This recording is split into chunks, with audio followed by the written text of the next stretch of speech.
ओम श्री परमात्मने नमः। श्रीमद् भगवत गीता के पहले अध्याय का महात्म्य। श्री पार्वती जी ने कहा, भगवान आप सब तत्वों के ज्ञाता है। आपकी कृपा से मुझे श्री विष्णु संबंधी नाना प्रकार के धर्म सुनने को मिले, जो समस्त लोगों का उद्धार करने वाले हैं। देवेश, अब मैं गीता का महात्म्य सुनना चाहती हूँ, जिसका श्रवण करने से श्री हरि में भक्ति बढ़ती है। श्री महादेव जी ने कहा, जिनका श्री विग्रह अलसी के फूल की भांति श्याम वर्ण का है, पक्षी राज गरुड़ ही जिसके वाहन है, और जो अपनी महिमा से कभी च्युत नहीं होते तथा शेष नाग की सैया पर शयन करते हैं, उन भगवान महाविष्णु की हम उपासना करते हैं। एक समय की बात है, मूर दैत्य के नाशक भगवान विष्णु शेषनाग के रमणीय आसन पर सुख पूर्वक विराजमान थे। उस समय समस्त लोगों को आनंद देने वाली भगवती लक्ष्मी ने आदर पूर्वक प्रश्न किया।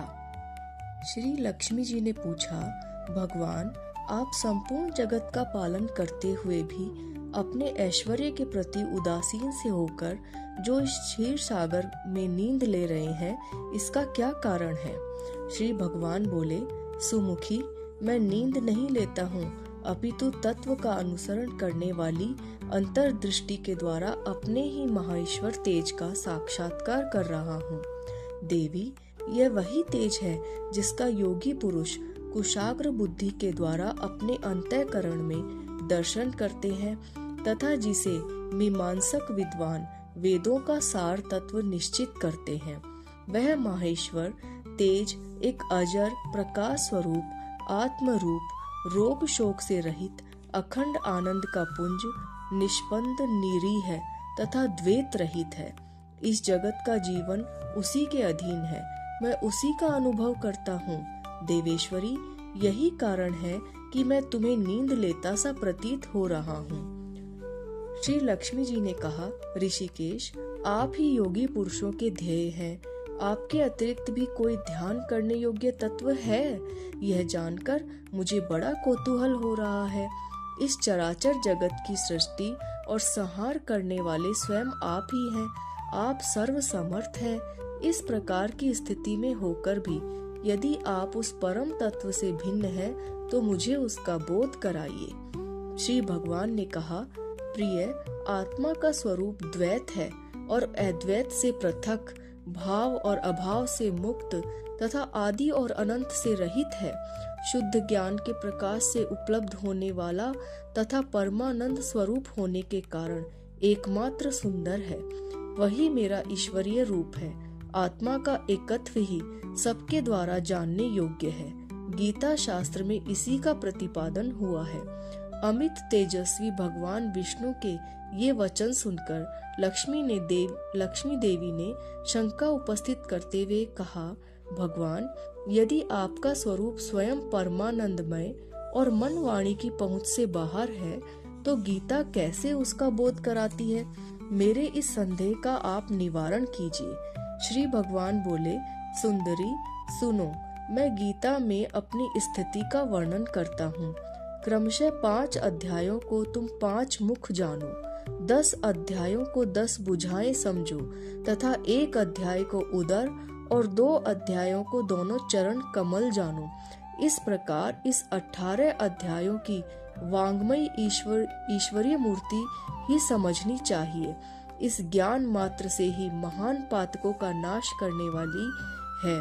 जो उत्तम बुद्धि वाला पुरुष गीता के 1 या आधे अध्याय का अथवा 1 आधे या चौथाई श्लोक का भी प्रतिदिन अभ्यास करता है, वह सुशर्मा के समान मुक्त हो जाता है। देवी लक्ष्मी ने पूछा, देव, यह सुशर्मा कौन था? किस जाति का था और किस कारण से उसकी मुक्ति हुई? श्री भगवान बोले, प्रिय, सुशर्मा बड़ी खोटी बुद्धि का मनुष्य था।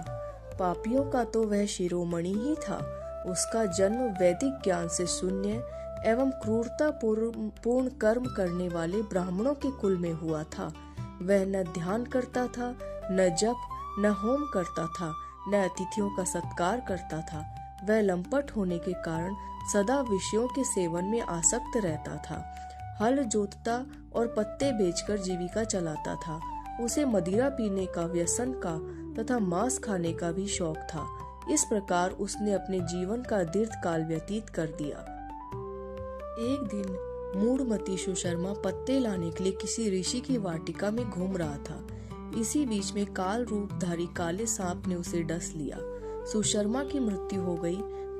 तदंतर वह अनेक नरकों में यहाँ वहाँ की यातनाएं भोगकर मृत्युलोक में लौट आया। मृत्युलोक में लौटने पर वह एक बोझ ढोने वाला बैल हुआ। उस समय किसी पंगु ने अपने जीवन को आराम से व्यतीत करने के लिए उसे खरीद लिया।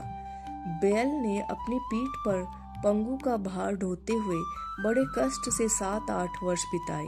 एक दिन पंगु ने किसी ऊंचे स्थान पर बहुत देर तक बड़ी तेजी के साथ उस बैल को घुमाया। इससे वह थककर बड़े वेग से पृथ्वी पर गिरा और मूर्छित हो गया। उस समय वहां कुतूहलवश आकृष्ट होकर बहुत से लोग एकत्रित हो गए। उस जन समुदाय में से किसी पुण्यात्मा व्यक्ति ने उस बैल का कल्याण करने के लिए उसे अपने पुण्यों का दान किया। तत्पश्चात कुछ दूसरे लोगों ने भी अपने अपने पुण्यों को याद करके उन्हें उसके लिए दान किया। उस भीड़ में एक वेश्या भी खड़ी थी। उसे अपने पुण्य का पता नहीं था, तो भी उसने लोगों की देखा देखी उस बैल के लिए कुछ त्याग कर दिया।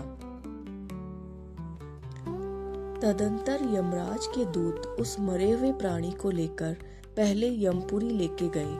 वहां यह विचार करके कि यह वेश्या के दिए हुए पुण्य से पुण्यवान हो गया है, उसे छोड़ दिया गया।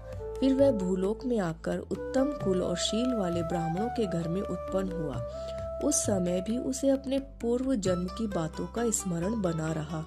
बहुत दिनों के बाद अपने अज्ञान को दूर करने वाले कल्याण तत्व का जिज्ञासु होकर वह उस वेश्या के पास गया और उसके दान की बात बताते हुए उससे पूछा, तुमने कौन सा पुण्य दान किया था? वेश्या ने उत्तर दिया, वह पिंजरे में बैठा हुआ तोता प्रतिदिन कुछ पढ़ता है, उससे मेरा अंतःकरण पवित्र हो गया है। उसी का पुण्य मैंने तुम्हारे लिए दान दिया था। इसके बाद उन दोनों ने तोते से पूछा। तब उस तोते ने अपने पूर्व जन्म का स्मरण करके प्राचीन इतिहास कहना प्रारंभ किया। तोते ने कहा, पूर्व जन्म में मैं विद्वान होकर भी विद्वता के अभिमान से मोहित रहता था। मेरा राग द्वेष इतना बढ़ गया था कि मैं गुणवान विद्वानों के प्रति भी ईर्ष्या भाव रखने लगा। फिर समयानुसार मेरी मृत्यु हो गई और मैं अनेकों घृणित लोकों में भटकता फिरा। इसके बाद इस लोक में आया। सद्गुरु की अत्यंत निंदा करने के कारण तोते के कुल में मेरा जन्म हुआ।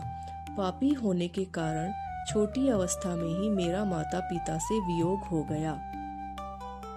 एक दिन मैं ग्रीष्म ऋतु में तपे हुए मार्ग पर पड़ा था। वहां से कुछ श्रेष्ठ मुनि मुझे उठा लाए और महात्माओं के आश्रम के भीतर एक पिंजरे में उन्होंने मुझे डाल दिया। वहीं मुझे पढ़ाया गया। ऋषियों के बालक बड़े आदर के साथ गीता के प्रथम अध्याय की आवृत्ति करते थे। उन्हीं से सुनकर मैं भी बारंबार पाठ चोरी करने वाले बहेलिये ने मुझे वहां से चुरा लिया। तत्पश्चात इस देवी ने मुझे खरीद लिया। यही मेरा वृत्तांत है, जिसे मैंने आप लोगों को बता दिया।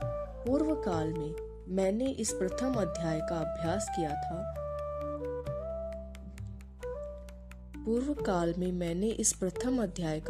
किया था। जिससे मैंने अपने पाप को दूर किया। फिर उसी से इस वेश्या का भी अंतःकरण शुद्ध हुआ और उसी से के पुण्य से द्विज श्रेष्ठ सुशर्मा भी पाप मुक्त हुआ। इस प्रकार परस्पर वार्तालाप और गीता के प्रथम अध्याय के महात्म्य की प्रशंसा करके वे तीनों निरंतर अपने अपने घर पर गीता का अभ्यास करने लगे। फिर ज्ञान प्राप्त करके वे मुक्त हो गए।